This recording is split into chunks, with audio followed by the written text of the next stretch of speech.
হে everyone, আসসালামু আলাইকুম। স্মৃতিস cooking রুমে আপনাদের সবাইকে আবারও ওয়েলকাম।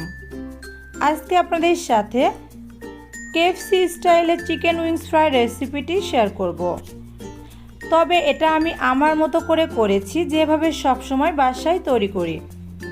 চলুন তাহলে মজাদার এই রেসিপিটি কথা না বাড়িয়ে দেখে নিই। এখানে আমি 8 পিস চিকেন উইংস ভালো করে পরিষ্কার করে ধুয়ে নিয়েছি।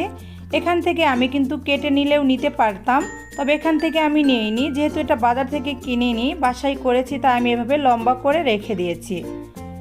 আপনারা চাইলে এখান থেকে কেটে নিতে পারেন কিংবা এভাবেও রাখতে পারেন।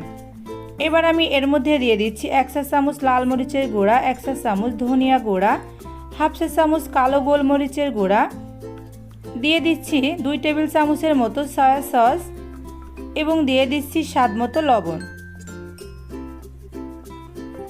এগুলা দেওয়া হয়ে গেলে আমি খুব ভালো করে এগুলাকে একটু মিশিয়ে নিচ্ছি। মেশানো হয়ে গেলে পরবর্তীতে আমি অন্য মশলাগুলা অ্যাড করে নিব।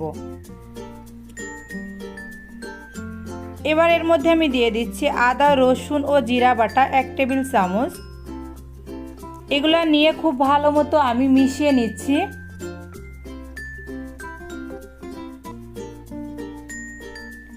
মেশানো হয়ে গেলে এটাকে আমি 10 থেকে 15 মিনিট রেস্টে রেখে দিব। 10 থেকে 15 মিনিট পরে এর মধ্যে আমি দিয়ে দিচ্ছি 1 চা চামচের মতো টমেটো সস। টমেটো সসটা দেয়া হলে এটাকেও আমি খুব ভালো করে একটু মেখে নিচ্ছি।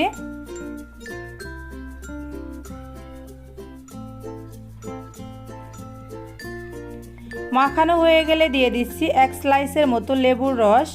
লেবুর রসটা বেশি দিবেন না, তাহলে টক লাগবে, তবে অল্প হলেও একটু দেওয়ার চেষ্টা করবেন, তাহলে কিন্তু ফ্রাইটা ড্রাই লাগবে না, খেতে কিন্তু খুবই জুসি লাগবে। এটাকে মাখিয়ে রেখে এবার আমি কোটিংয়ের প্রিপারেশনের জন্য চলে যাচ্ছি। নিয়ে নিচ্ছি 2 কাপ ময়দা, স্বাদ মতো একটু লবণ, হাফ চা চামচ লাল মরিচের গুঁড়া, সামান্য একটু গোলমরিচের গুঁড়া। একটা স্পুন দিয়ে খুব ভালো করে এটাকে মিশিয়ে নিতে হবে। মেশানো হয়ে গেছে। একটা বাটিতে আমি পানি নিয়ে নিয়েছি, আপনারা দেখলে বুঝতে পারছেন। এখান থেকে একটা চিকেন আমি এবার কোট করে নেওয়ার জন্য ময়দার মধ্যে দিয়ে দিচ্ছি।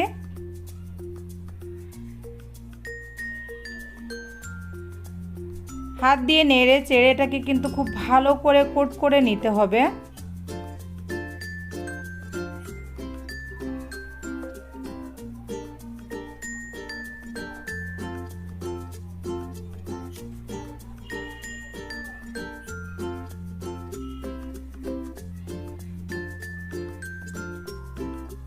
কোট করা হয়ে গেলে এটাকে আমি এবার পানির মধ্যে দিয়ে দিব।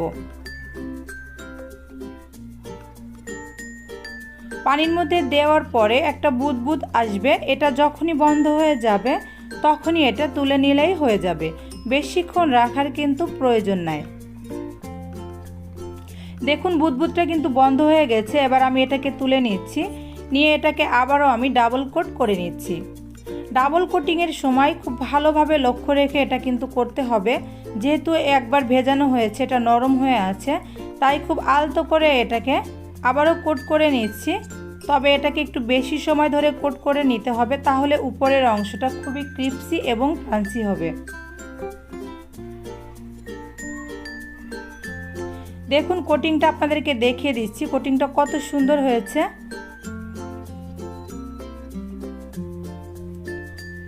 এভাবে করে আমি সেম ওয়েতে আরও একটা কোট করে আপনাদেরকে দেখিয়ে দিচ্ছি।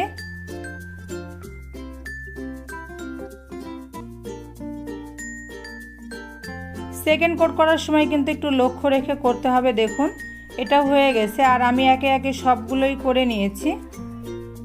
এবার আমি ফ্রাই করতে চলে যাব। আগে থেকে চুলায় আমি তেল গরম করতে দিয়েছিলাম, এর মধ্যে আমি চিকেন উইংসগুলো দিয়ে দিচ্ছি। ফার্স্ট ব্যাচে আমি 4টা দিব, সেকেন্ড ব্যাচে 4টা, এভাবে করে 2 ব্যাচে ভেজে নিব। তবে খেয়াল রাখবেন তেলটা কিন্তু খুব ভালোভাবে গরম হতে হবে। অল্প গরম হলে উইংসটা দেওয়ার পরে উপরের কোটটা কিন্তু খুলে যাবে, তাই হাই হিটে তেলটাকে গরম করে নিয়ে তারপরে উইংসগুলো ছাড়বেন এবং কিছুক্ষণ পরে জালটা লো করে দিয়ে এটা কিন্তু ভাজতে হবে, তা না হলে উপরের অংশ আগে ফ্রাই হয়ে যাবে এবং ভিতরে কাঁচা রয়ে যাবে। দেখুন এভাবে যখন খুব ভালো মতো ফ্রাই হয়ে গেছে তারপরে কিন্তু আমি উল্টিয়ে দিচ্ছি, আর আপনারা এর কালারটা দেখলে বুঝতে পারছেন এবং উপরের এখনই ক্রাঞ্চি এবং ক্রিপসি ভাবটা দেখে কিন্তু বুঝতে পারছেন এটা কতটা ভালোভাবে কোট করা হয়েছে এবং সুন্দর করে ফ্রাই করা হচ্ছে। একটু লক্ষ্য রেখে আপনারা এভাবেই বাসায় ট্রাই করবেন, আপনাদেরটাও এরকম হবে। যখন দুই পাশই খুব ভালো মতো ফ্রাই হয়ে যাবে এগুলাকে আমি তেল ঝরিয়ে তুলে নিচ্ছি।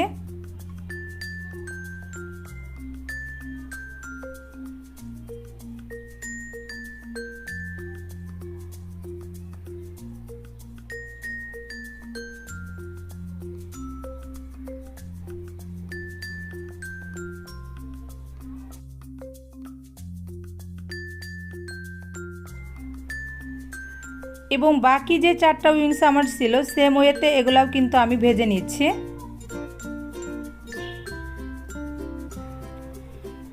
যখন খুব ভালো মতো ফ্রাই হয়ে এরকম লালচে হয়ে যাচ্ছে তখনই কিন্তু আমি উল্টে দিচ্ছি। এর আগে কিন্তু নাড়াচাড়া করবেন না, তাহলে কিন্তু কোটিংটা খুলে যাবে। এজন্য খুব ভালো মতো যখন দুই পাশই ফ্রাই হয়ে যাবে তখনই উল্টে দিতে হবে এবং খেয়াল রাখতে হবে এটা কিন্তু ডুবো তেলে ভাজতে হবে।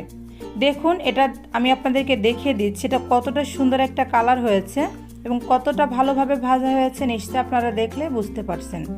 সেম ওয়েতে তেল ঝরিয়ে এগুলাও আমি তুলে নিচ্ছি। এভাবে করে আমি সবগুলা চিকেন উইংস ফ্রাই করে নিয়েছি, আর উপরের অংশটা দেখলে আপনারা বুঝতে পারছেন এটা কতটা ক্রাঞ্চি এবং ক্রিপসি হয়েছে।